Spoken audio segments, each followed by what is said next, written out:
Hey y'all, and welcome back to FloTrack's The Meetup, episode 8. We're here every single Tuesday, presented by Wonderful Pistachios. I'm your host, Demitra Carter, fresh off of Penn Relays and heading into Grandstand, Miami this weekend. Welcome to The Meetup. Nia, how are you doing today? I know you're fresh off of Penn too.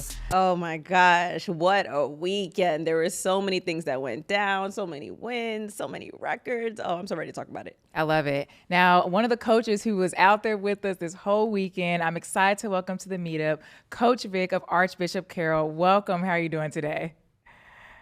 How are y'all? Thanks for having me. I love that you're on a MacBook, so it has all like the little things that come up, but I'm excited that you're here. Do you feel recovered? I know it was a long weekend. No, I don't. My ankle still is beat up and busted. I'm still drying out my shoes from the rain on Saturday, but we good. We good. We're back on our grind. We're back on the track.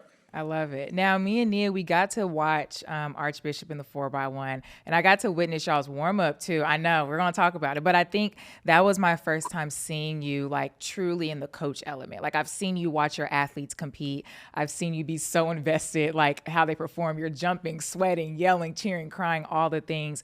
But overall, like, what was your experience like to kind of witness your 4x1 do what they did? I know you went to come up with the wheel, but what was that for you? The wheel. Jamaica just keeps pushing the line further and further and further back for us. But I'm super proud of us. Each year we make the Championship America, we have like a new goal. We have a new focus. This year, their drive and their hunger was to win the wheel, to break 40 seconds. We came up short on both of those. But, I mean, it's just a small and mighty team, and we always just show up. We always give our best punch. We always give our best effort. And I'm not mad. Like, you want the wheel, you want to break the 40 seconds, you want all this stuff, but you still thank God and be grateful for the things that you got. Like 40:04 is crazy. And I think as soon as we finished, they announced that it was like the fastest American time ever. So like, those are the things you gotta pat yourself on the back for, celebrate, give yourself the balloons and the party and the flowers for. So I was proud of that for them. I Coach, love that. Go ahead. sorry. Coach, I interviewed you guys after the meet and you looked so happy. I understand you guys came short with the win. You guys came short with not getting the wheel, but you looked like such a proud father. You jumped in the interview, you looked at Jake, you looked at Keegan, and you were like, they were doubting us and da da da. But was it the team themselves that maybe had a little bit of nervous energy there, or like where did that come from? No, they're the ones who tell me to calm down. Like this year, my nerves are crazy, but this year I've like worked on it. Like when I get nervous, I walk away, I go to a corner, I go pray, I go talk to my mom and stuff. And like Jake will catch me and be like, "Hey, take a deep breath. We're okay. Like we're okay." And I'm like, "Oh, what are you talking about? Like I don't even know what you're talking about." He's like, "Okay, Coach Victor," but their nerves are not as bad as mine. Mine are the ones crazy. So I'm the one trying to control myself and trying to control time too because Carol's always the last one to check in. So Wait, I was want to put a super pin on happy. that because let's go back to the last one to check in. So I was doing a little mic'd up before the 4x1, and it was me and Hughes, who is our intern, and we were following Coach Vic and the 4x1 around. They were doing touches, having a little warm-up session, and it was going good. What's important to note is Penn Relays started to run a little early, 5 to 10 minutes early, which makes all the difference. And maybe I don't want to say, but maybe it wasn't accounted for. Because going early you don't see that. Running late is what you see happen. Baby, I was like, I'm going to let y'all go. I'm running in the back with a camera, but I was like, I'm the least of your worries. Everybody had went to the paddock already. I forgot his name, but this guy came and was like, come on. He was like helping them grab tape. And it's also amazing to see other coaches like come together for the greater good of like the kids running. But everybody was like, no, let's get them to the track. They did that and it still ran really good. I mean, think to your point, like the nerves, you couldn't see it in the athletes. Like they were just like, we're about to jog, put our spikes on, get this. Like it was really like, what they're going to do, run without me? Yes. But like it didn't happen. So I think it was stressful for me. I was like, oh my Yeah, God. What was it like for you? it's stressful for Dr. Josh. Like Dr. Josh is their right hand, my left hand. Like, he's our sports physio doctor, and he does everything. And he is the one going crazy about it. And I'm like, hey, I need to finish this warm up. I got to finish this baton. I got to finish this acceleration. I got to finish this. And then we get to the paddock. He's going crazy. And Kev, the photographer, that's his name, was like, Kev was like, come out here. And like, Kev is a huge supporter and a huge lover of us. And we love him. And I'm like, hey, I need everybody right now to calm down. Okay? We are coming. They're not starting this race because they said the race starts at 1:50. So it's like, hey, we are coming. We are here. But then to get out there and see everybody was out there, I was like, oh. I was like, oh. No, and I but think it comes with territory. Yeah, I mean, I commend you for that though. Like, I always say I wonder if I could be a coach. I don't know, because I would be stressed. But I think the fact that you're able to stay, or you appeared calm, because I feel like the 4x1 is the last thing you need to be nervous in, because it needs to go well, and they practice for it. Even beforehand, you were talking about handoffs and things, and not to, like, pancake your hand, all these different things. So it was nice to kind of see y'all run. I mean, not you got to watch. I know you wanted the wheel, but it was still nice to watch y'all run really good. Yeah, it was. Like Nia said, it's like you just this proud. I'm like their proud cheerleader when they do the interviews and stuff, and they're happy and they're jumping around. I'm like their proud cheerleader, and like she said, a proud papa. Like, it's, man, y'all don't know half the stuff we go through. Like the highs, the lows. I'll be ready to beat them, but they always show up when it's time. They show up when they're supposed to. They give so much and they work so hard. And everything that I do, I always hope that they know it's rooted in love. So it's easy to try to bounce back from. But, whew, I do be stressed out, though. I'm going to tell you, I'll be stressed out quietly. Coach, you have such a special team. It feels like you were saying, there's so many things that happen behind the scenes. You guys are running late, and even like things leading up to the race. I'm sure it's more than what we see. Where do you think that poise comes from these kids? I put them on the stage super early. So they can make mistakes. So I can get frustrated. So I can go off. So they can be upset. So we can cry. So I feel as if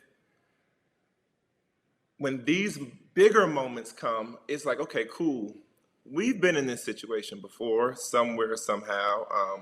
We've won in these situations before. We've lost and we failed in these situations before. So I feel like if you present these opportunities to them early, they start to become comfortable in very uncomfortable settings. And Penn Relay is one of the biggest uncomfortable settings. You hear the horns, you hear the fans, I mean, it's real rivalry. It's really like Jamaica versus America. And it can be overwhelming. I mean, I'll be honest with you, like I always will take feedback. I'm always the hardest critic of myself. I think it was probably our worst handoffs all year. And we go back and we're like, y'all, that means there's so much more. There's more that we can do, right? I think there's more out there.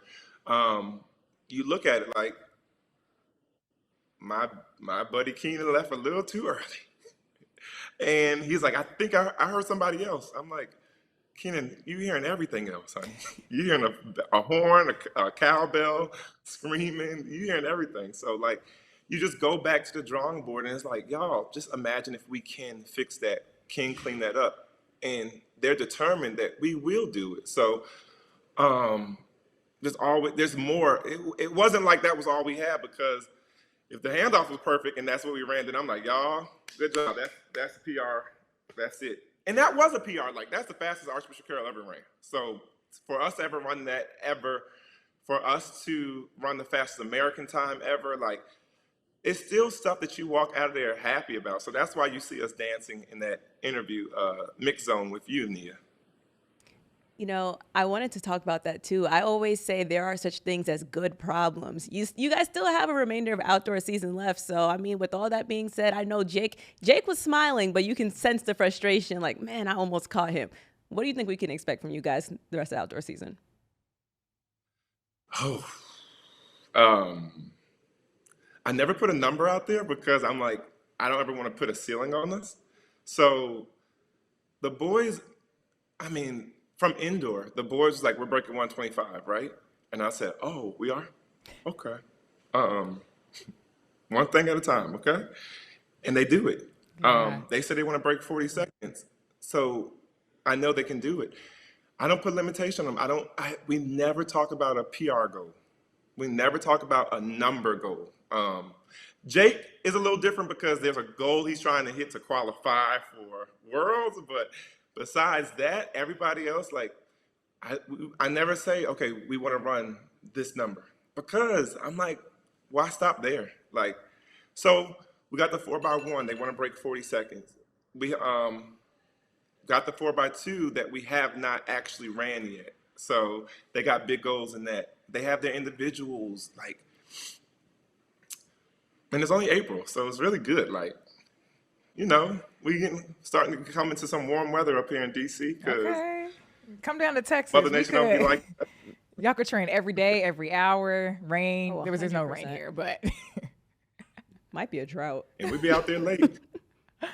I love that. No, you have a really special team. I've gotten closer with some of your athletes. I know you've interviewed them too, but I think sometimes looks are deceiving too because at the end of the day, they're just kids. I'm like, they're just kids. Like, yes, Jake might have a lot of tattoos, but they are just kids out here racing who happen to be really, really fast. So it's really nice to see that you're still kind of, I don't know, like you're like their comfort zone in a sense. Like they see you in not the classroom necessarily, but they see you in school, they see you on the track, and you're there for them through all the things. So I commend you on being a great coach. It's evident to us that you are a phenomenal coach. Yeah, it's really nice to see, especially a black man in the space too.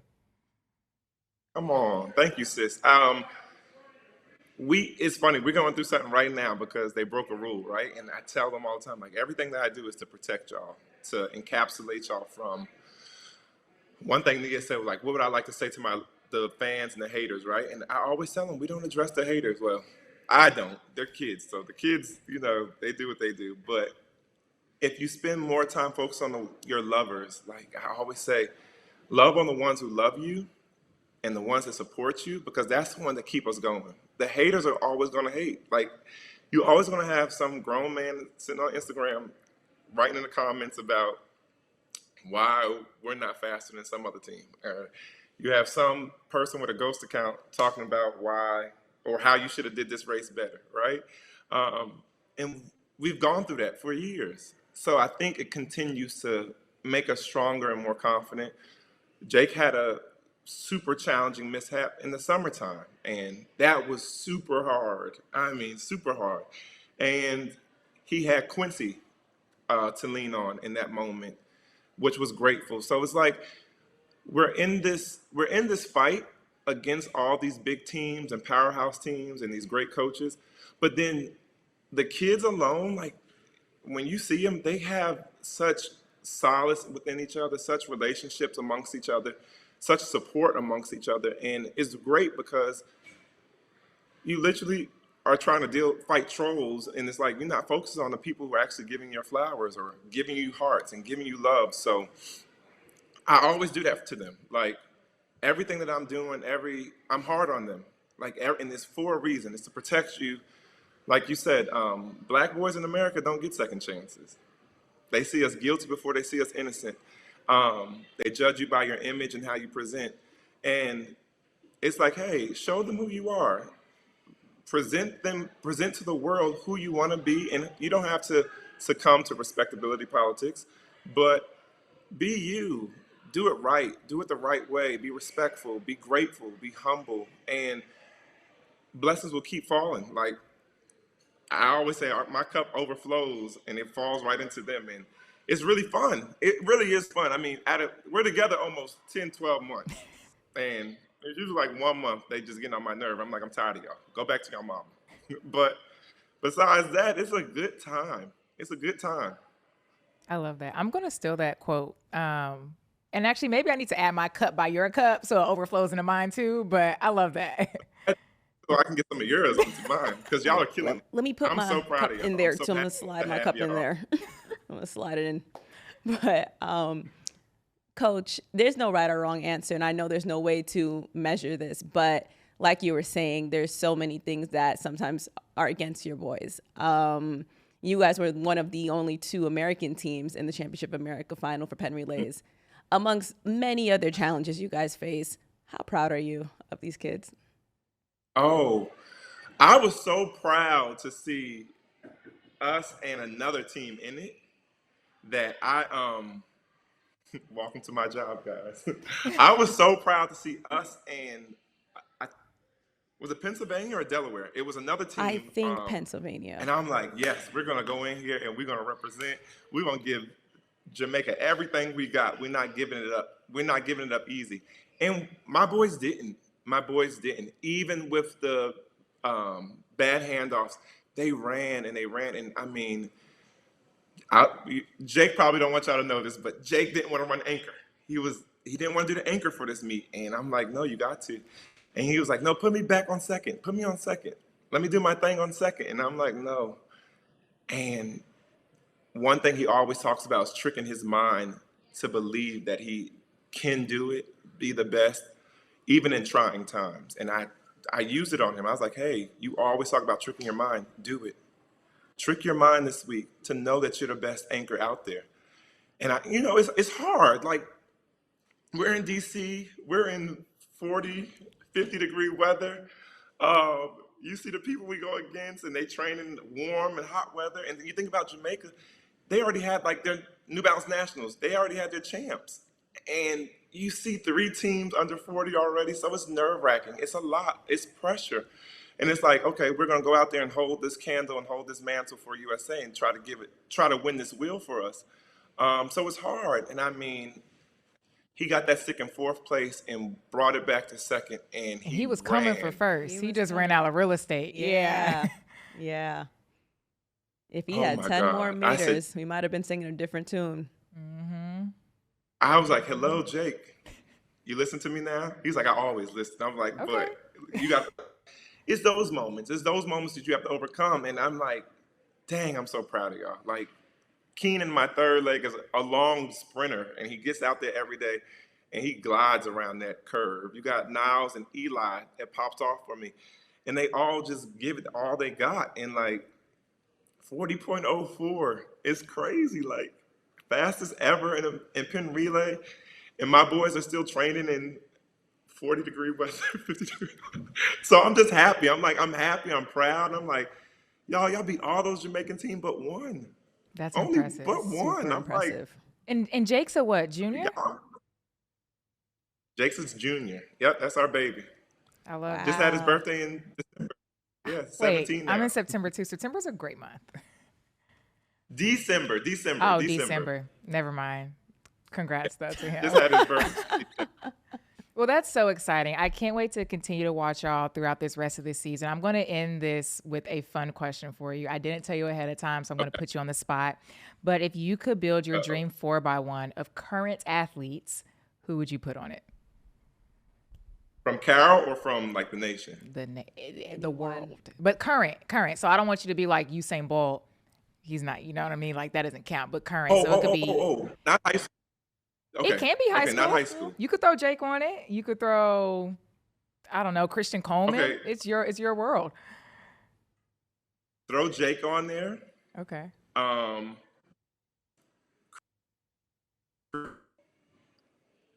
Throw. Oh my God. Braden. I don't want to mess up his last name, but is it Braden Williams? The guy who just went 999? 999, 989, 979. Yes, Braden Williams is He's like that. Oh yeah. Put him on there, and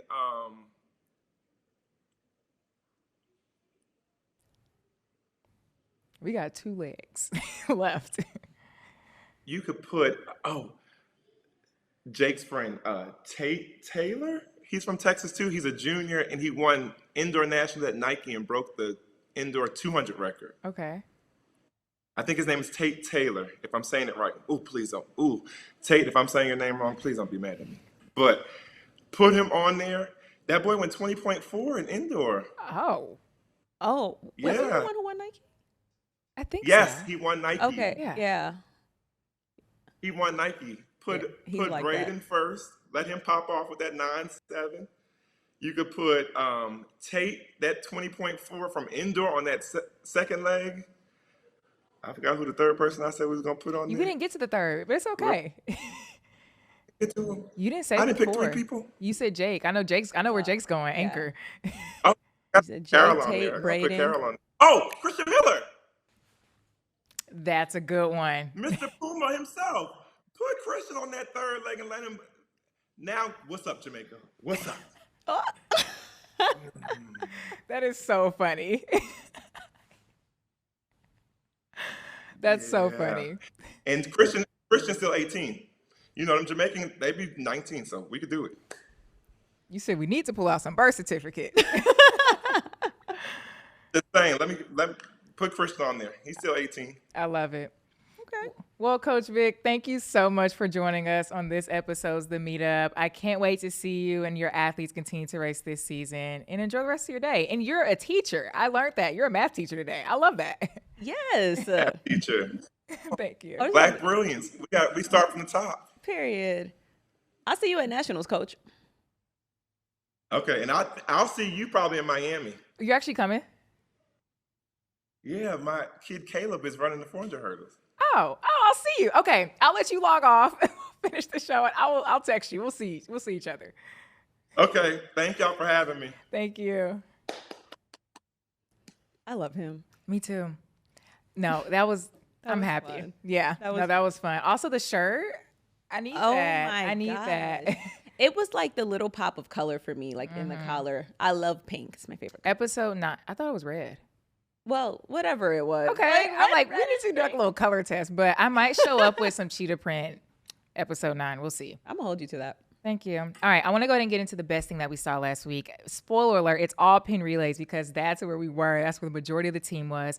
This first one. All right, let's set the scene. Okay. It's the 4x4 Championship of America for the boys team. Yes. Coming into off of the third leg, coming to the fourth leg, who do we have in the lead? Heidel? No. Coming into the fourth leg. Mm-hmm. Was it What not Jamaica Kingston team? College? Kingston College. There we Yeah. go. I knew you knew. That's why I looked at you. We have Kingston College in the lead. Bullis is like 4th or 5th. Yeah. It's not that they're running bad. That's just where they were. Mm-hmm. It's to the point that Quincy ends up running a 43.99 to move to second place As I predicted. for a high school record, U.S. high school record. Side note, in the sub 44 was the first time that a high school boy had ever went sub 44 in a relay, and Quincy did that 43.99, which is insane to think of, that he's not even a senior yet and put down that type of time. Now, after this relay, how the Penn Relays is structured is that after you run, you walk into the infield. Now, let's go ahead and play this video because imagine you just ran a 4x4 with 43.99, and then here we are. Quincy's obviously tired, seeing colors. Hurting. Like, dude. The official? I wonder what his boss said after that. Yeah.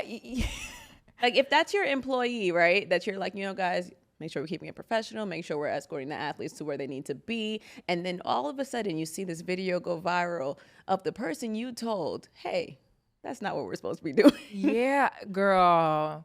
I saw that video. And mind you, we were there. I missed that part. I think, no, Quincy's fame is like out of this world. It's so impressive. I understand the security. I get the security. I don't think they weren't on the field yet. I don't think they're on the field yet because that's The insane. official beat the security. He beat them there. He ran 43.9 to get there. He probably did. He probably did. The girls I can kind of get, even though Quincy's in a relationship, like the girls I can get, but like the official. Yeah, I would be like, hey, you want to step in my office? Like Monday morning, you know, bring your stuff. He was, but like the arm around, it was, and the thing that I don't get though, I don't know if this is a hot take, but the thing that I don't understand about the video is that like nobody asked. Nobody said, hey, like if you're seeing it again, like nobody asked, hey, can I take a picture? They just They're took just it. hopping in They front of just him. took it.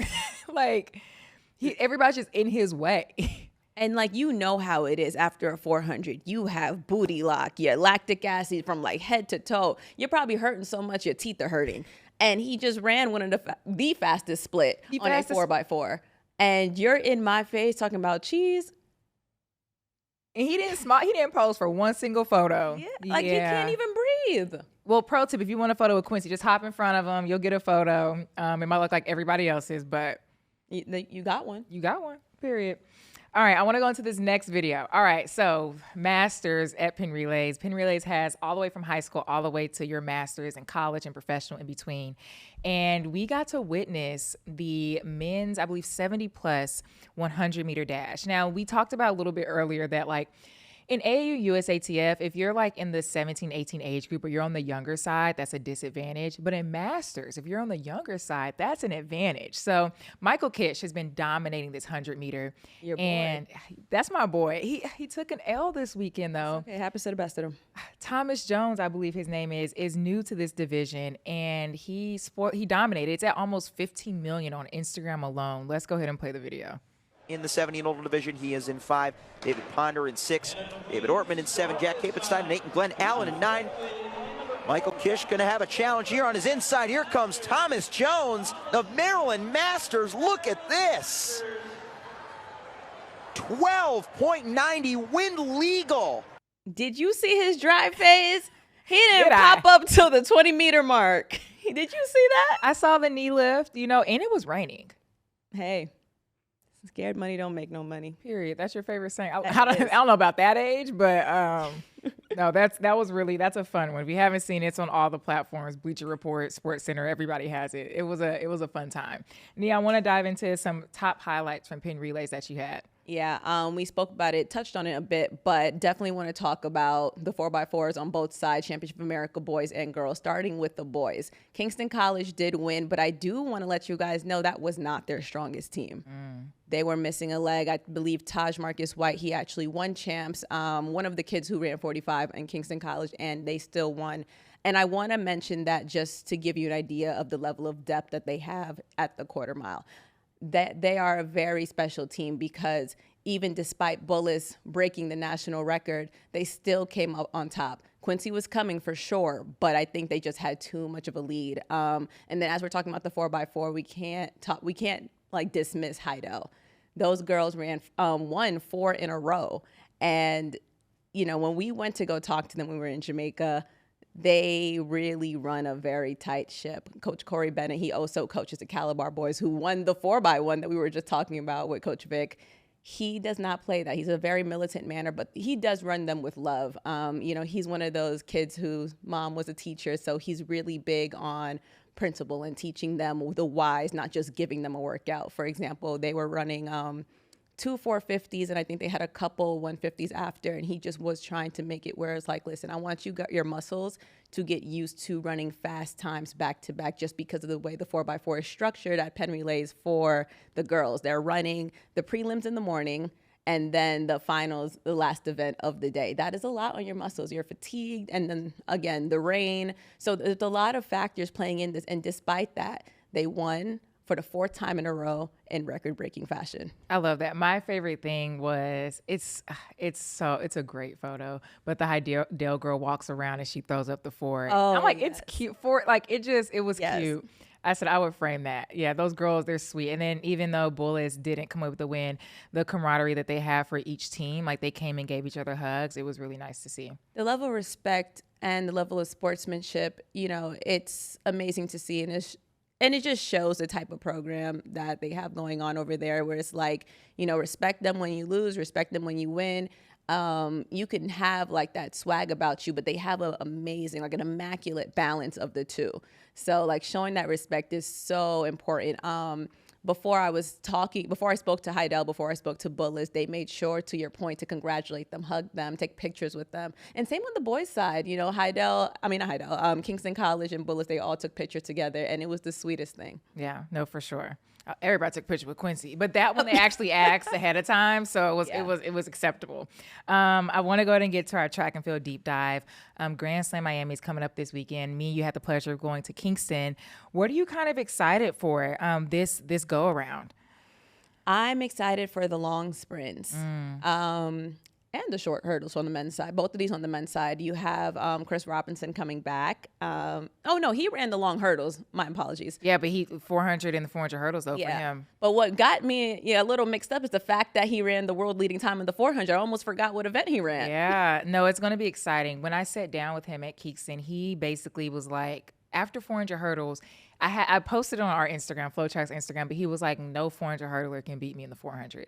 And leading up to that race, 400 hurdles was the first race before the 400. 400 hurdles, he got the time mixed up. So he got like 10 minutes of warm up before 400 hurdles. And I think to come in as a challenger and still do what he did was impressive. So I think now going into Miami, as long as he has the warm up time correct, he has the confidence in his training right now. So I think it'll be fun to see. And mind you, he's unsigned. A lot of these athletes that we're about to see are unsigned. Yeah. I think that's going to be a different story by the time World Championships comes around because he is so talented. And I'm not sure what the rules are for challengers in terms of if they can kind of pick, choose, and refuse where they are. But I would love, like, if he were to get asked to come back for Philly, I would love to see him maybe drop the hurdles for that and maybe go into the long sprints. It's clear that he's a versatile runner, like kind of like what Gabby Thomas is doing coming into Miami and doing being in the short sprint group this time around. Yeah. I would love to see if the challengers can also mix it up. I don't know. I feel like there are that's not a hot take. I think that like you can see some athletes go up and down, but you can't do both. I think it's very rare that you can see a Gabby Thomas or a Sydney do it all. But I don't know if I don't want to like be like a hater because I'm not a hater. I actually really do like Chris. I don't know if he has the speed.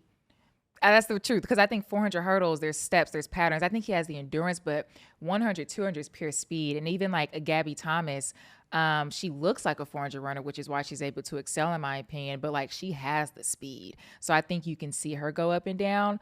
But yeah, I don't know. But I think like Alexis Holmes though, she can run an 800 because she's done it before, and she can also run a 2. But does that make her a great 200 runner or a great 800 runner? I would say no. I feel like it's your Gabby Thomases, your Sydneys, even maybe your Fred Curleys who can like do it all.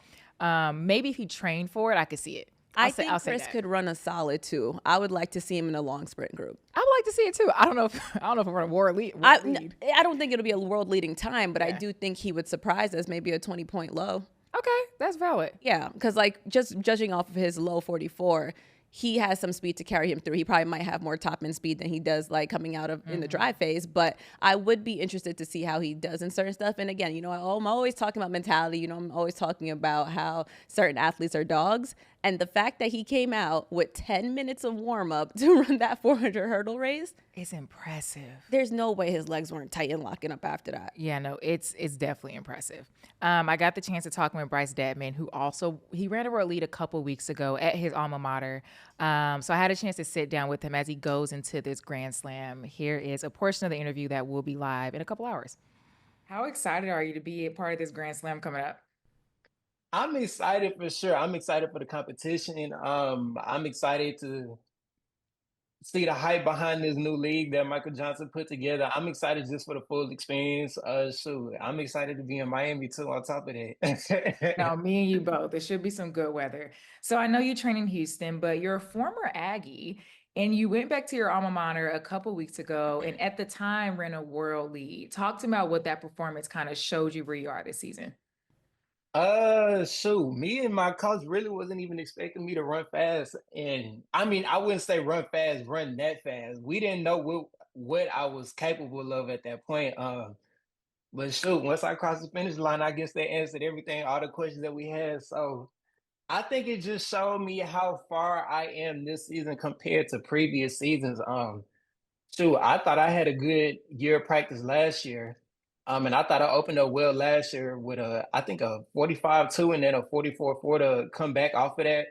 But opening up with almost my PR is very crazy. I don't think I've ever done this outside of maybe one time in my life, and that season was the best season of my life. So I'm hoping, well, not even hoping, I'm pretty sure we'll go the exact same way. And we definitely pushing for 43 for sure. Okay, let me find out. I'm excited. We have a long season ahead of us, so I feel like it's going to be a fast one. All right, I do want to talk about this Grand Slam. We have to do a double. When's the last time you ran an open 200? So I just ran an open 200 last week. Okay. Not last weekend, but 2 weekends ago at your school. Oh, you were Michael Johnson. Yeah. Nice. I was at Baylor 2 weeks ago and ran a 1-2 double. I haven't ran a 2-4 double, so this is gonna be different. Thankfully we got like a whole day in between, but I'm ready. I'm ready. I'm That's ready. exciting. I was there. I can't because the 200 was on Friday, right? Yeah, the 200 was on Friday and the 100 was on Saturday. I Yeah, I came didn't know down you was there. Friday. Yeah, I came It down was a whole Friday. bunch of people down there that had ran at Baylor. I think a couple of your other teammates was there too. Yeah, no, it was like that's our like alumni meeting. Go to Texas, but like Texas Relays all Okay. comes back. That's the alumni thing. It's senior night, all the things. Michael Johnson will typically pull up, but he obviously has a lot going on this year. But yeah, I Hmm. saw a couple of old teammates, but I didn't go Saturday. I said Friday's good enough. No, I feel that. Yeah, I feel that. that's exciting. So, what are you looking to kind of do at Grand Slam? Do as in what, like my goals going into there, like, or Yeah, you could tell the people, you could keep it to yourself. I'll let yeah. you decide. But like, what's your mindset? Because I mean, the way Grand Slam is structured in a sense, um, doesn't really matter how fast you run technically. I mean, of course, fast Mhm. times makes it entertaining for the fans, but it's really about going out and competing and then placing to get points. Because just because you go and let's say you win the 400, if you get eighth in the 200, it doesn't really matter. You know what I mean? So Mhm. do you have a different mindset going into Grand Slam Miami versus like a regular track meet? And maybe you don't. I don't know. I go to every track meet with the same mentality, honestly. And that's always to put my foot down, and step how I need to step. Uh, but I will say I'm very excited to see what I'm gonna do in the 200. Me and Coach Anderson kind of been working on my block starts and my 200 race strategy over the past couple weeks, honestly. And that's why I ran it at Baylor, kind of to get a feel for how I would run it when another situation presented itself. And I ran very well. I'm very confident in the strategy he put together for me. And even no matter what the outcome is, honestly, I just want to go out there and see where I'm at with that. So I'm most excited for that. The 400 gonna take care of itself. It always does. And shoot, I'm just ready for the competition. Honestly, just ready to see how everyone line up. And be a part of everything. I'm so excited to watch him compete. I am too. I love his enthusiasm. Yeah, and the fact that he's actively preparing by running that 200 too, like it's going to be a fun one. Oh, he's ready. Yeah. He's ready. Yes. I want to go ahead and get into we have a Diamond League coming up this weekend, Shanghai. I am so excited. I have a long list, but I'm going to keep her short and cute. But we get to see Let's Out Tobago and this 100 again. How are you? I know you have your take because I was like, he looked a little rough and shaman. Listen. Not rough, but not Olympic gold medal shape. Listen. It's early. I think Tobago is going to be fine. Just as we were talking about when we were talking about Grand Slam, certain runners have special abilities to be versatile in sprints, and he's one of those. I think he can run an amazing one, obviously a fantastic two, and obviously a very solid four. I just feel as though maybe he's more in 400 shape. I don't think they've sharpened him up a bit to run the 100 as of yet. And I think last week probably helped him out a little bit. I think we are definitely going to be singing a different tune this time around, especially because, again, we have Christian Coleman. We already know how he gets down with the start. And we have Kishane Thompson this time, who came second in the Olympics last year.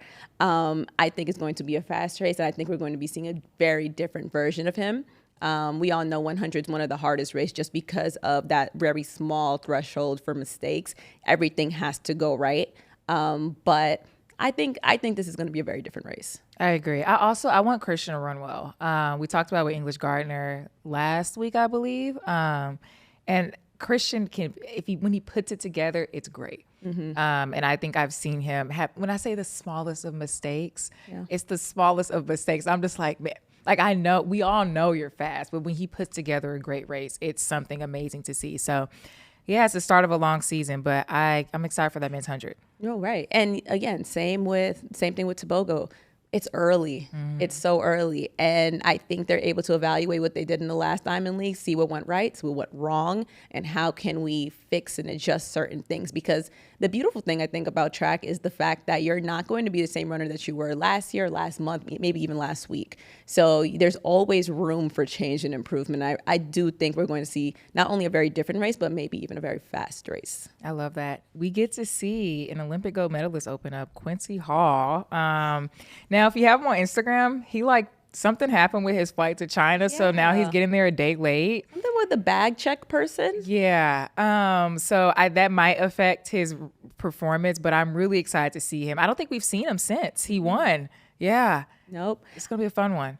Well, you know me. I don't think it's going to affect it. I know he's coming there a day before his race, but I think anytime Quincy Hall runs, it's a no puppies allowed zone, only big dogs. That's it. I love it. No, me and Quincy, where is he from? We're from very close places because AAU, SATF, like back in the day, our schools and teams would run against each other. He's from Kansas City, Missouri, I believe. I'm from Kansas City, Kansas. So we would every meet. I remember watching him race because he was a hurler. I'm like, he could.